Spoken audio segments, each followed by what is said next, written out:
After another eventful month in the world of crime and murder, I have once again gone through and chosen some of the most evil, heinous and downright despicable killers to showcase to you in this video. From a trio of would-be assassins who murdered a man on his own doorstep, to a lady who killed her children out of sheer evil intentions. This week's video truly does showcase a level of evil that is seldom seen in everyday life. And as always, I have been careful to try and find cases that were not always as widely reported in the media as some other cases may have been. And so there is a good chance you won't have heard of some, if not most, of these cases. And just to reiterate, the murders I showcase in today's video were all sentenced or charged for the act of murder in the month of February 2025. Hello and welcome to the Diary of Madmen and Monsters, where we talk about the mad men, women and monsters that inhabit our society, covering well-known and not so well-known cases across the UK and beyond. And if your ideal day involves true crime documentaries, a couch, a blanket and just eats, welcome to the club. You're going to fit in well. Now, let's get ready because it's time for more true crime.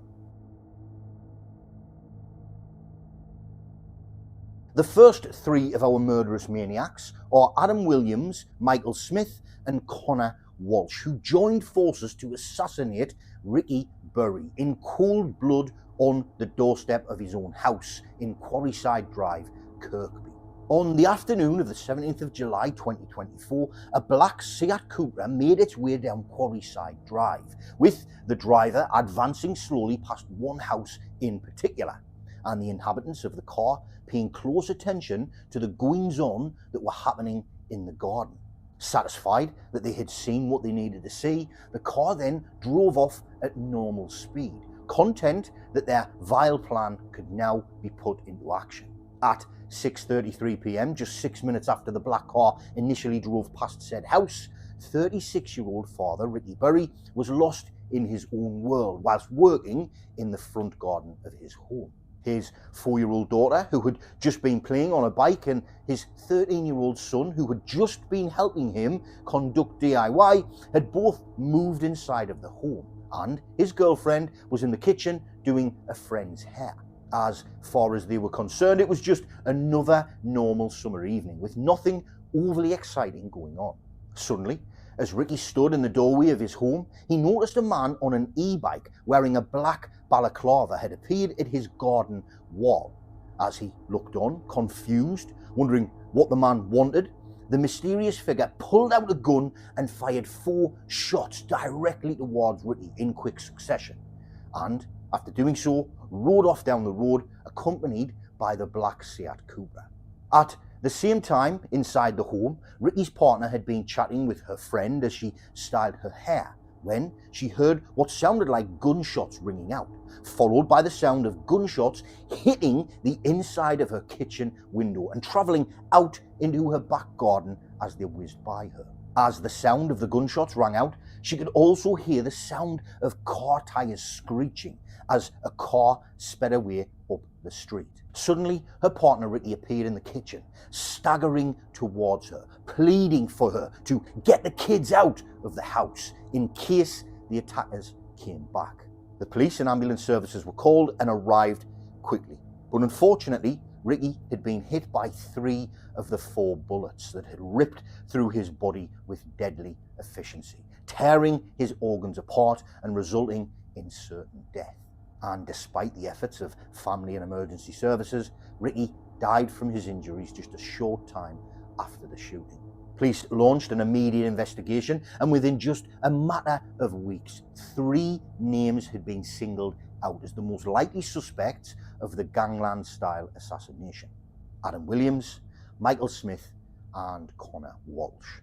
Police studied CCTV of the shooting and identified the car that had pulled up alongside the shooter on the day as being connected to an altercation that had happened just days prior, when Williams had been attacked and chased by a gang of young men on e-bikes, and his girlfriend had called the police. They also identified the passenger of the car as Connor Walsh, also finding his DNA on a shell casing that had been left at the scene after the shooting. Upon looking further into the whereabouts of the pair on the night in question, their phone activity for the day in question was analysed, and it was found that the pair were in close contact that day with each other and with another man, Michael Smith. It was also found that during the hour before the murder of Ricky Berry, the trio had travelled in Williams' car to West Derby, a trip they claimed was to collect drugs, but that the prosecution actually believed was to collect the gun that would be used in the assassination that evening. It is then believed that after arming themselves in preparation for the coming events, the trio then travelled back to Kirkby, near to the area of Quarryside Drive, where they then conducted their recce, making sure Berry was where they needed him to be in order to fulfil their evil plan. Once they had confirmed Ricky was at his home, they then returned to the home of Walsh's partner nearby, where Michael Smith collected the electric bike and donned his dark clothing and balaclava.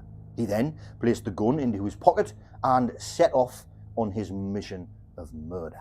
Following alongside Smith was the black Toyota Cupra with Williams in the driver's seat and Walsh in the back as a passenger.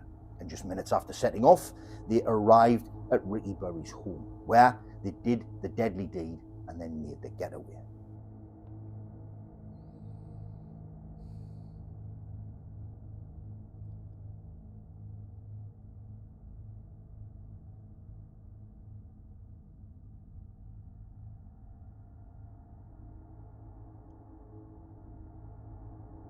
After the shooting, the threesome made their escape and went their separate ways, with Williams leaving Merseyside and getting rid of his phone immediately, and with Michael Smith checking into a hotel for a few nights and refraining from using his phone.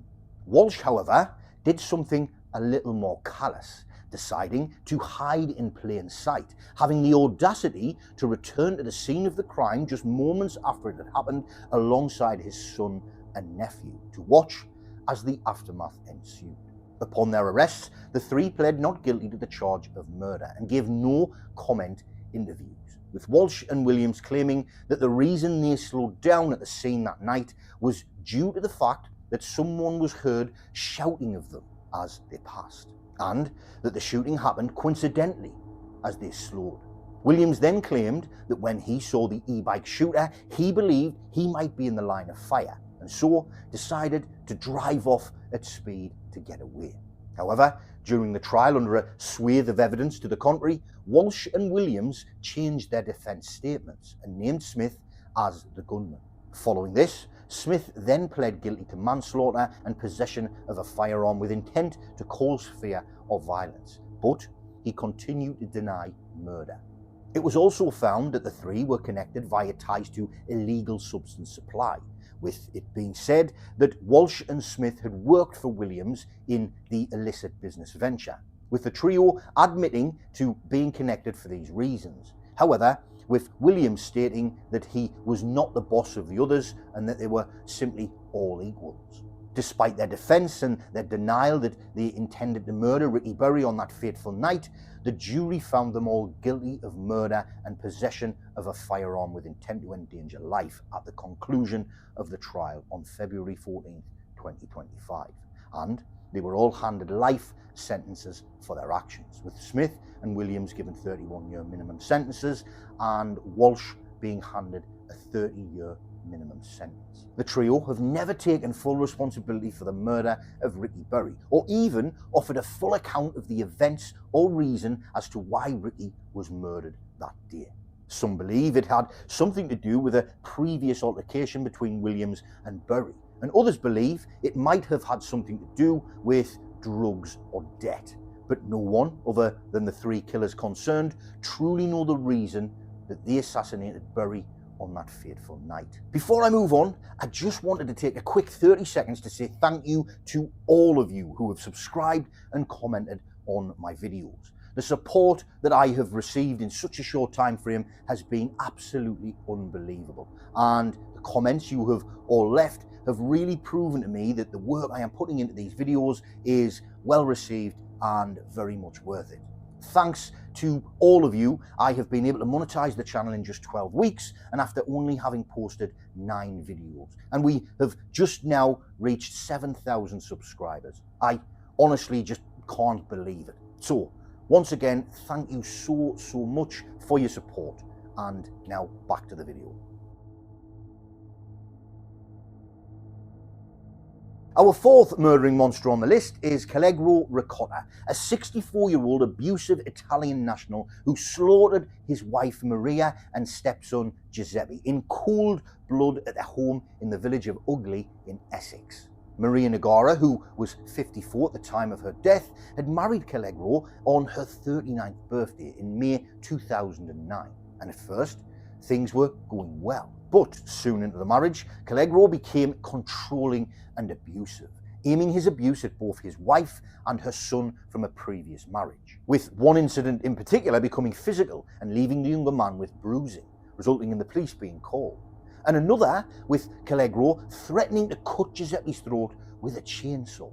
As the years went on, the arguments and abuse became more consistent, with reports that the husband and wife argued regularly, including a big argument in the April of 2023 that again resulted in police involvement. Closer to the date of the murder on the 28th of May 2024, things had really begun to come to a head, with the pair having moved into separate bedrooms in the house and with Maria confiding to friends that she was fearful of Callegro after he had recently begun to increase his abusive behaviours, regularly threatening her life, telling her he would kill her and bury her in the garden.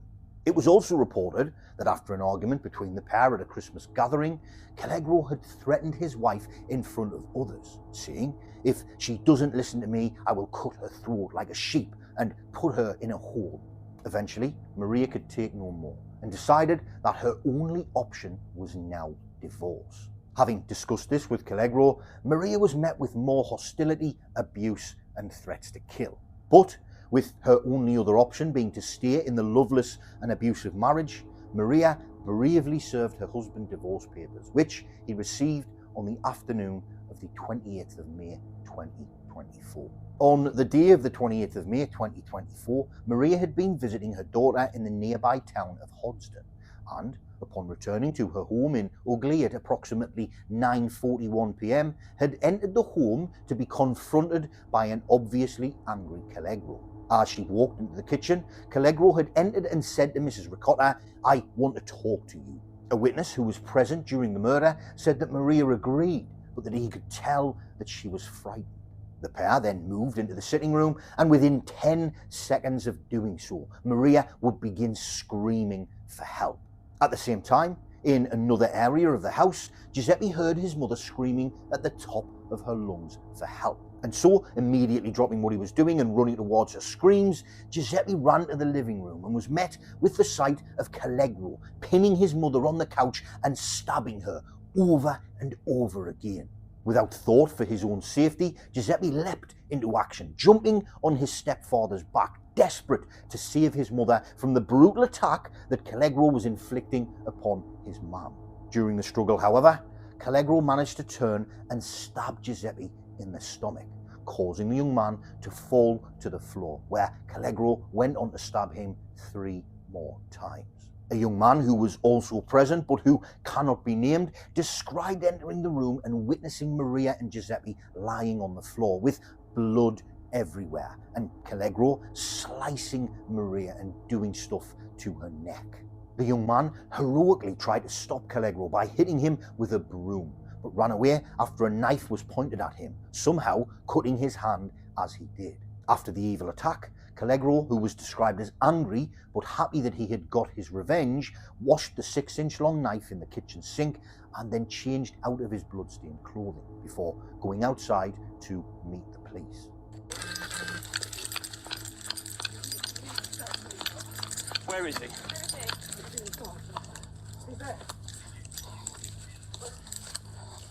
Yes, hold the air. Put your hands in the air now. Put your hands in the air. Show me your hands. Get on your knees. Get on your knees. On your knees. Put your hands behind your head. Hands behind your head. But don't move. Don't move. You're under arrest on suspicion of attempted murder. You don't have to say anything. My own defence mentioned my questions on your line in court. If you do so, give evidence. You have your hands behind your back. Upon arriving at the home, police and ambulance services, who had been called by a woman who was also in the house at the time of the attack, just minutes after Maria had returned home, battled to save the pair. But due to the extreme extent of their injuries, the pair were declared dead at the scene. A post-mortem investigation found that Mrs. Nogueira had suffered 14 stab wounds and 44 incise wounds to her body, front, sides, back and hands, with one gaping incise wound that cut through her voice box, both jugular veins and a carotid artery in her neck that would lead to uncontrollable blood loss and rapid death. And with her son, Giuseppe, having sustained 4 stab wounds to his chest, stomach and neck that would have rendered him unconscious in seconds and dead within minutes.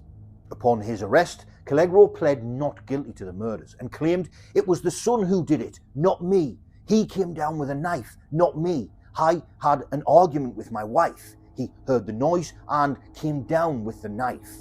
Throughout his trial, Ricotta denied murder and maintained that he acted in self-defense, describing how Giuseppe had heard his mother and stepfather arguing and ran into the living room, knife in hand, threatening to kill Callegro if he should hurt his mother, but then growing more and more angry and lunging at him with the knife. He claimed that it was during the lunging attacks that Giuseppe accidentally stabbed his mother, as Callegro had used her as a human shield. However, the sheer amount of evidence found during the police investigation completely contradicted his version of events, and the jury found him guilty of the murder of Maria and Giuseppe, and on the 18th of February 2025, he was sentenced to life in prison with a minimum term of 34 years.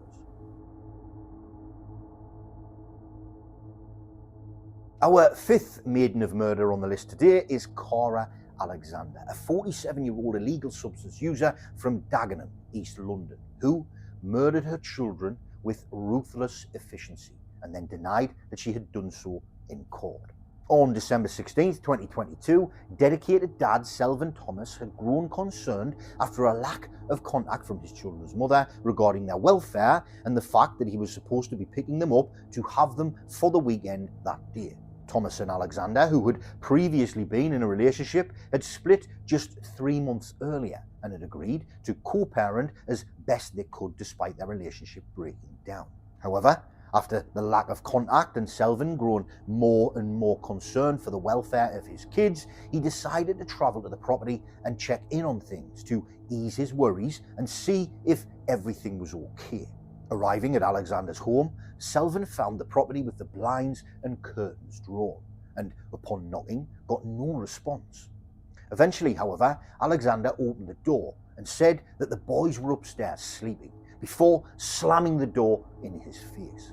Mr. Thomas demanded that she open the door, and when she finally did, he found a bunch of toys behind it, as if she was trying to barricade the door.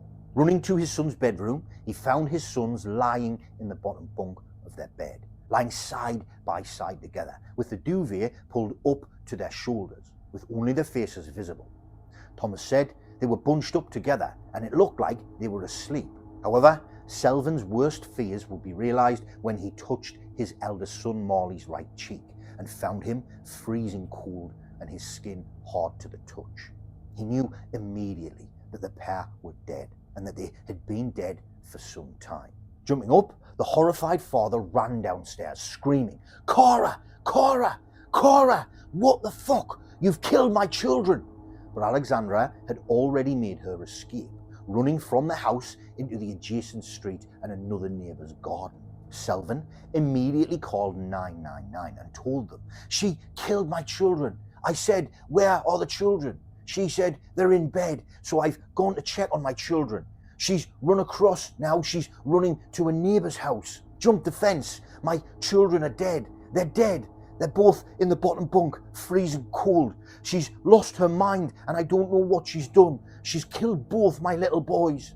Police and emergency services were dispatched immediately, and upon reaching the scene, it was immediately obvious that the children were in fact dead and had been so for some time. The police located Cora in a neighbouring street and quickly took her into custody, where she claimed that she had left the boys in the bath alone while she went off to smoke Class C drugs, with police confirming that she had indeed been in contact with 2 separate illegal substance dealers across this period, and that police had found traces of the drug in the blood of both her sons.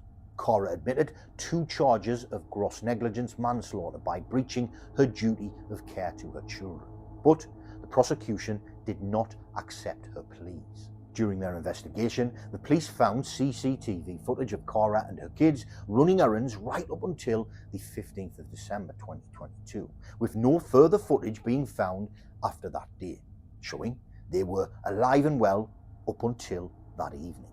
The prosecution team set about proving that the children could not have accidentally drowned and that the only reasonable explanation for their deaths is that Alexander caused them to drown or smothered them both to death. On Friday the 21st of February 2025, Cora was found guilty of the murder of 2-year-old Elijah Thomas and 5-year-old Marley Thomas at their home in Dagenham, East London, and will be sentenced for her crime on April the 11th, 2025.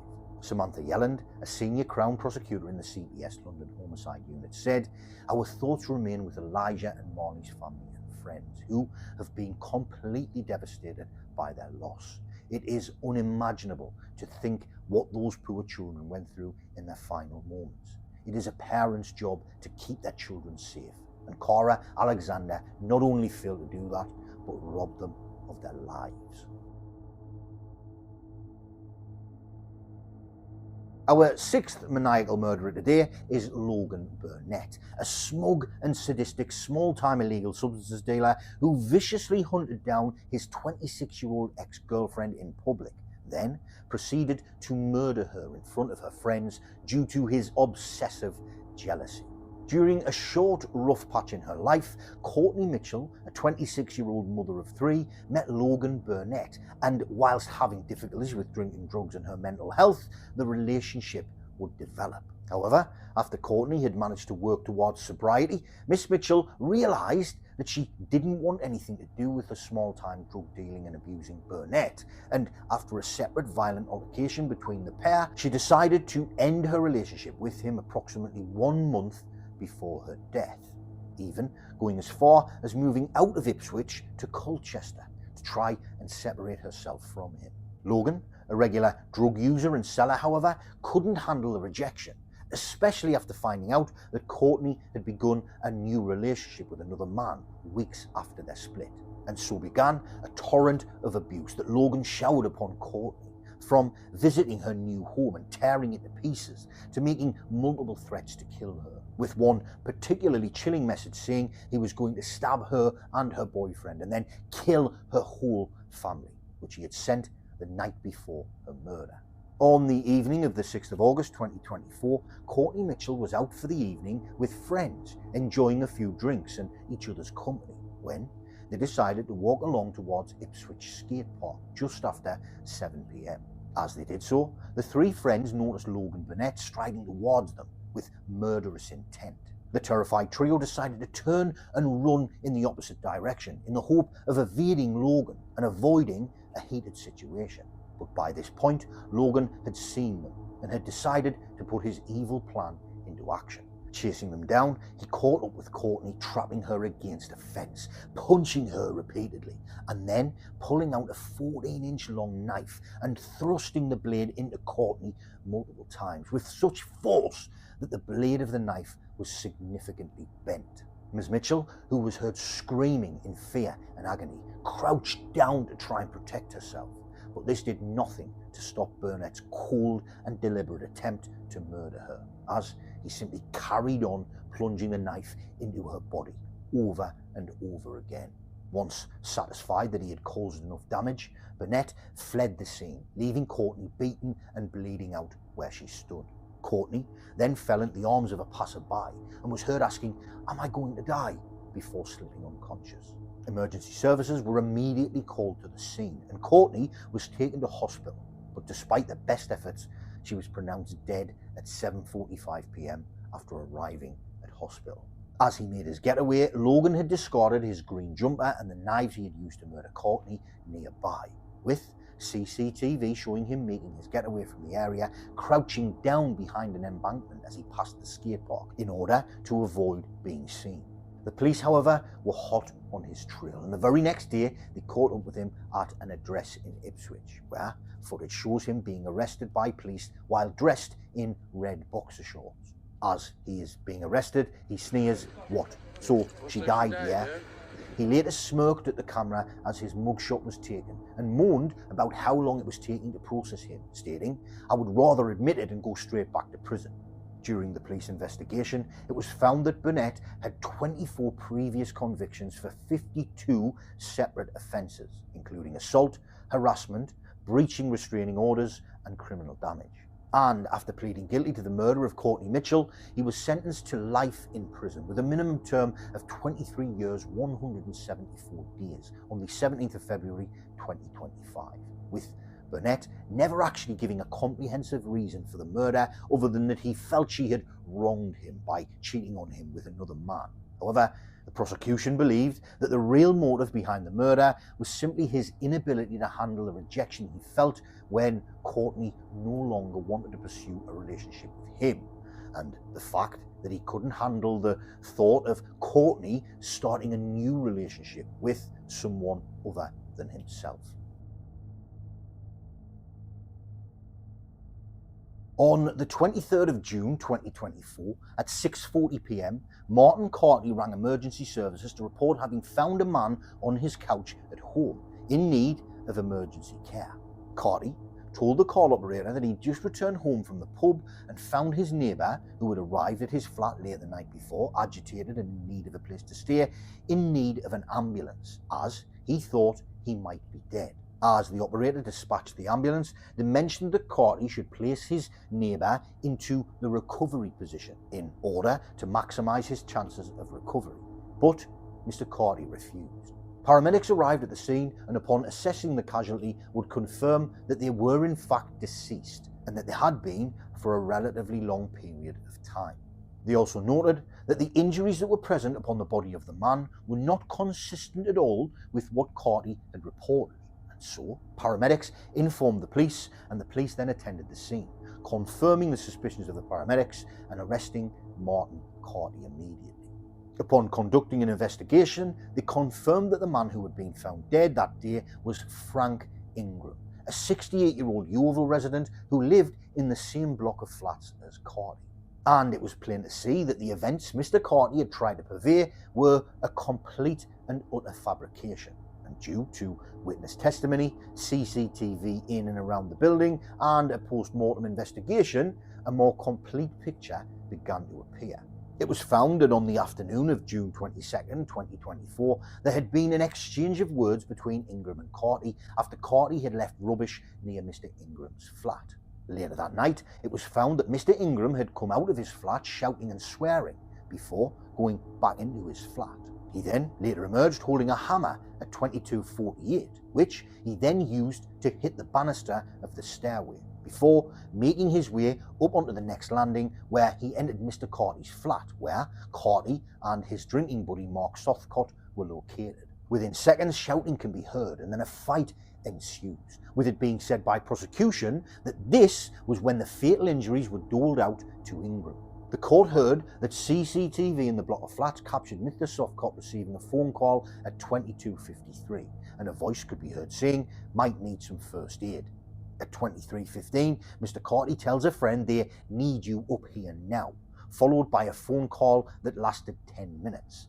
At that point, the prosecutor said it's clear the defendants knew Frank was dead. However, it seems that instead of calling for an ambulance, Carty and Southcott decided to simply place Mr. Ingram on Carty's couch and leave him there to die, hoping to come up with a story they could use to explain away the death of their neighbour. Leaving Mr. Ingram there on Carty's sofa, the pair decided that they should now simply carry on as normal until a story could be formed that would possibly help them get away with murder. The next day, on the 23rd of June, Mr. Southcott went to his job cleaning the local labour club, and Mr. Carty was seen on CCTV taking bags of rubbish from his flat. Then, the pair met up and decided to visit different pubs across the area to drink together, all while Mr. Ingram lay dead on Carty's sofa back at the flat. It was that day at around 6:40 p.m. that Carty returned to the flat and called emergency services to try and sell them the story that he and Mr. Southcott had devised. During the trial, the post-mortem showed that Mr. Ingram's body had been battered and bruised from head to toe, with it being obvious that a blunt force implement had been used to cause maximum damage to his face, head, torso, arms and legs. Mr. Ingram's neck had also been extended and rotated in such a way that it had damaged two major arteries, and it is certain that Mr. Ingram would likely have died instantly from this injury alone. Alongside these, the pair had obviously used a knife or an axe to cause nasty wounds to Mr. Ingram's arms and legs. Throughout the trial, the pair stuck to their story that they simply allowed the agitated Mr. Ingram to stay on their couch and found him this way the next day. But the jury saw straight through their lies, and at the end of a 3-week trial at Bristol Crown Court, the pair were found guilty of murder, and on Friday the 14th of February 2025, Carty was sentenced to life in prison with a minimum term of 13 years. And Southcott, who was sentenced on the 23rd of January 2025, was sentenced to life with a minimum of 8 years. And there you have it, 8 evil murderers sentenced to life in prison for the heinous crime of murder in February 2025. If you enjoyed this video and would like to see more, why not like and subscribe, as well as watch the video on screen now, where I showcase 8 Scottish murderers who were jailed for the most evil of crimes in 2024. And as always, thank you for watching, and I'll see you next time, when it will once again be time for more true crime.